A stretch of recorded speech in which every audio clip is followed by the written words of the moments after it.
Oke, pada pembagian tim dan pekerjaan dalam membuat desain dan review itu ada Adi William, kemudian untuk memesan bahan ada Devin Anderson, yang ketiga adalah untuk mengelola pesanan baik online maupun offline adalah saya Ricardo Justin, dan yang terakhir adalah yang bertanggung jawab memproduksi sablon dan mengirimkan adalah Jason Wiguna.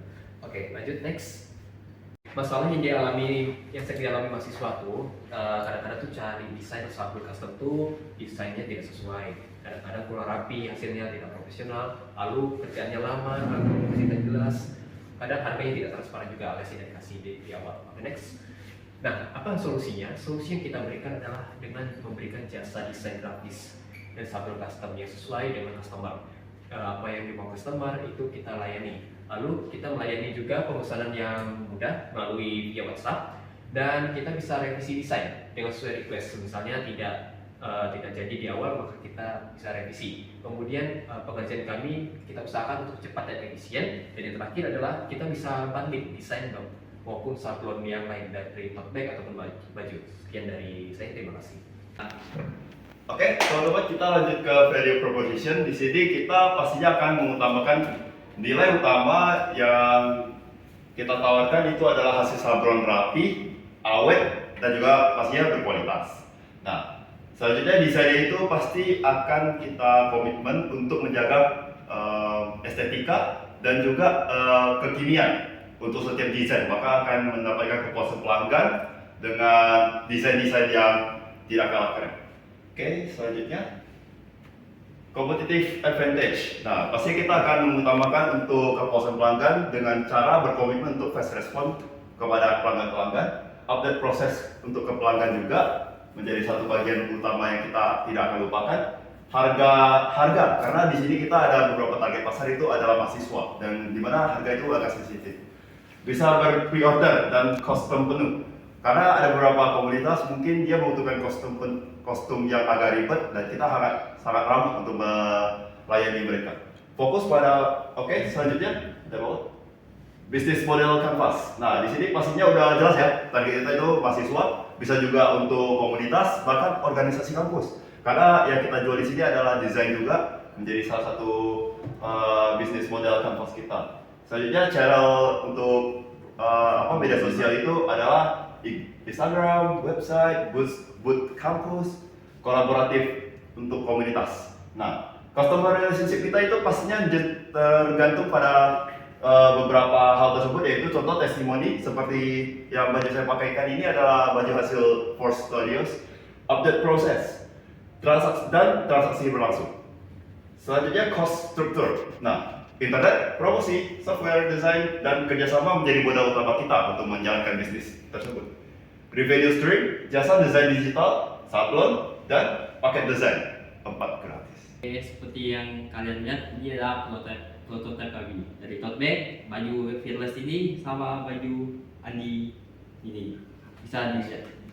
Oke, bagus kan? Di sini ada prototipe dari contoh yang desain poster, kaos sablon, dan feedback Instagram.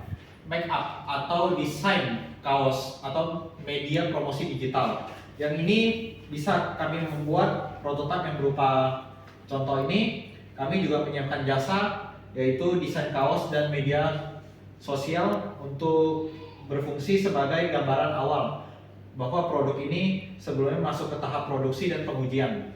Next. Di sini ada proses pembuatan dan pengujian prototipe. Di sini juga ada proses dimulai dari konsumen yang mengirimkan permintaan desain. Ini setelah itu desain itu bisa kami sesuaikan dengan kebutuhan si konsumen itu, dan kemudian akan kami revisi jika ada kekurangan dan untuk kami perbaiki hingga disetujui oleh konsumen tersebut. Kemudian tahap ini akan kami uji untuk meminta feedback awal dari konsumen dan penilaian terhadap kerapian dan kepuasan konsumen tersebut. Next. Di sini ada validasi pasar untuk menguji coba mahasiswa atau komunitas. Yang kami harapkan adalah respon yang positif terhadap kecepatan respon, desain custom, dan harga yang terjangkau. Pada tahap ini kami juga ingin menunjukkan bahwa produk dan layanan kami diterima dengan baik oleh pasar luar. Oke, yang ke-10 ini kan ada feedback grade. Nah, ini mana insight kami itu udah pasti mahasiswa yang suka desain yang simple dan cepat jadi gitu. Lalu kritiknya kami juga pasti perlu variasi contoh desainnya. Lalu perbaikan kami itu menambahkan katalog dan paket desainnya. Di tahap ini tuh kami tuh menggunakan feedback grade untuk mengevaluasi tuh dari responden konsumen kami setelah mencoba layanan dari Crazy Visioner.